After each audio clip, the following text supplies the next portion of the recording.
Happy Wednesday, Winfrey. It's Jimmy Doan, and I am about to show you a picture of my hair, probably taken a couple of weeks ago during this quarantine, and how crazy long it was. And so I decided today that it was a good time to cut my hair, because I was trying to grow it out, and I'm like, man, I just can't deal with how long it was around the ears and stuff. So 3, 2, 1, ta-da! This is my new haircut, all nice and fresh, feels so good. Actually didn't go out to get it cut. My amazing wife actually cut it for me. Didn't she do a good job? And helped me trim it up and everything. So that just got me really thinking about, physical appearance and things. And, we've been in this quarantine for a while now, over 60 days, maybe 70 now. I don't know. Some people have lost count. I'm definitely one of them. And so, some people have grown out beards and done all sorts of stuff. Some people have colored their hair, like, oh, I'm going to try it now because people aren't going to see me. And then they start letting up on these regulations, and you're like, oh, I got to go out in public now, or at least you have the opportunity to go out in public. So anyways, this really got me thinking about one key verse, and I thought it would be cool to share with y'all today.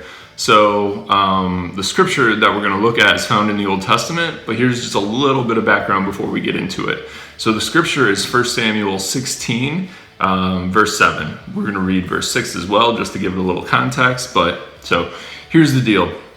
Saul was the first king of Israel, and he started out really great. And then he started disobeying God and paying attention to people instead of God, and started to rebel. And so God wasn't having that.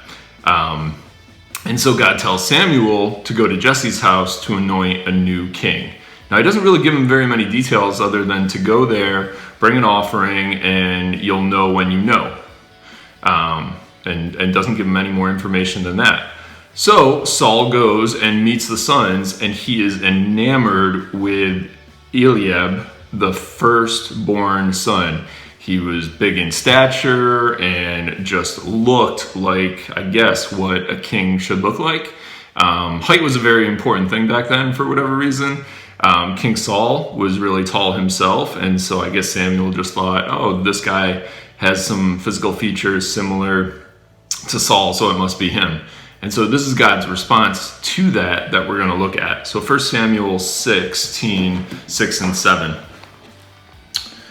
When they arrived, Samuel saw Eliab and thought, surely the Lord's anointed stands here before the Lord. But the Lord said to Samuel, do not consider his appearance or his height, for I have rejected him. The Lord does not look at the things that man looks at. Man looks at the outward appearance, but the Lord looks at the heart.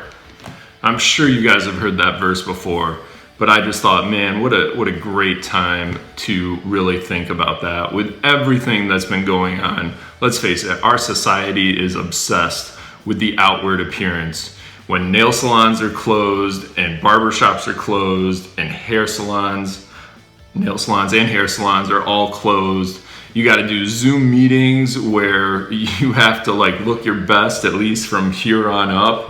I mean, I could be wearing pajamas underneath and no one would know I'm not, but I could be. And so, man, our society is obsessed with the outward appearance. But how great is it to know that God doesn't look at that stuff? God looks at our heart. And sometimes that's scary too, because, man, sometimes the things that we have going on in our heads aren't the best. And so because of that, we need to keep our minds in check and our hearts in check as well. And you do that through daily devotion, through prayer, through trying to seek God out through those different things. And so I want to close with this question to you. Are we working on more than just our outward appearance? Are we working on our hearts as well? Take care, guys. Have a great week. Tune in this Sunday because it is Senior Sunday, and that's part of the reason that I got this fresh haircut. All right. Bye, y'all.